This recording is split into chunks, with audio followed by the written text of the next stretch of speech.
वनवास के समय की बात है। श्री राम, माता सीता और लक्ष्मण गहन अरण्य में विचरण कर रहे थे। दोपहर का समय था, सूर्य अपने प्रचंड रूप में था और चारों ओर नीरवता फैली हुई थी। लंबा चलने के कारण माता सीता को प्यास लग गई। श्री राम ने भी प्यास महसूस की और उन्होंने चारों ओर दृष्टि दौड़ाई, परंतु दूर दूर तक केवल वृक्ष, लताएं और पथरीली भूमि ही दिखाई दी। कहीं भी जल का कोई स्रोत दृष्टिगोचर नहीं हो रहा था। भगवान श्री राम ने नमन करते हुए प्रकृति से प्रार्थना की, हे प्रकृति मां, यदि कहीं पास में जल स्रोत हो तो कृपा करके हमें उस ओर मार्ग दिखाइए। इतने में एक सुंदर और शालीन मयूर वहां आ पहुंचा। उसकी आंखों में विनम्रता थी और मुख से प्रेम टपक रहा था। उसने नतमस्तक होकर श्री राम से कहा, प्रभु, यहां से कुछ दूर एक जलाशय है। यदि आप आज्ञा दें तो मैं मार्गदर्शक बनकर आपको वहां तक ले चलूं।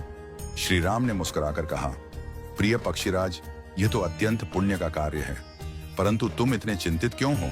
मयूर ने धीरे से उत्तर दिया, प्रभु, मैं उड़ता हुआ जाऊंगा और आप पृथ्वी पर चलेंगे। ऐसे में आपको रास्ता समझाने के लिए मुझे हर थोड़ी दूरी पर अपना एक एक पंख बिखेरना होगा। श्री राम ने गंभीर स्वर में पूछा, परंतु इसमें चिंता की क्या बात है? मयूर की आंखें भर आईं। वह बोला, प्रभु, यह सामान्य बात नहीं है। मोर केवल विशेष ऋतु में और प्राकृतिक प्रक्रिया से ही अपने पंख गिराते हैं।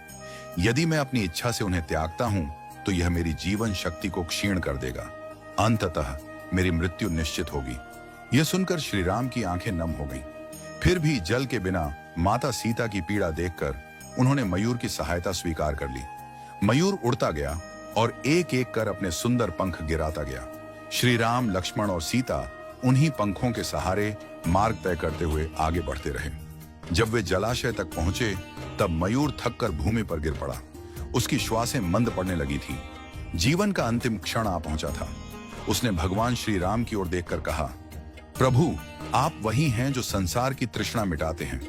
आज मुझे इस पुण्य का सौभाग्य मिला कि मैंने आपकी तृष्णा मिटाने में योगदान दिया। मेरा जीवन धन्य हो गया। अब कोई भी इच्छा शेष नहीं है।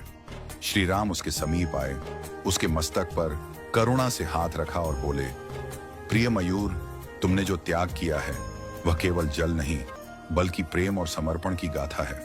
मैं वचन देता हूं कि अगले जन्म में जब मैं कृष्ण के रूप में अवतरित होऊंगा तब तुम्हारे इस उपकार को नहीं भूलूंगा। मैं तुम्हारे पंख को अपने सिर पर धारण करूंगा ताकि यह संसार सदा तुम्हारे त्याग को याद रखे। कहते हैं कि जब भगवान विष्णु ने द्वापर युग में श्री कृष्ण रूप में अवतार लिया तब उन्होंने मस्तक पर सदैव मोरपंख धारण किया।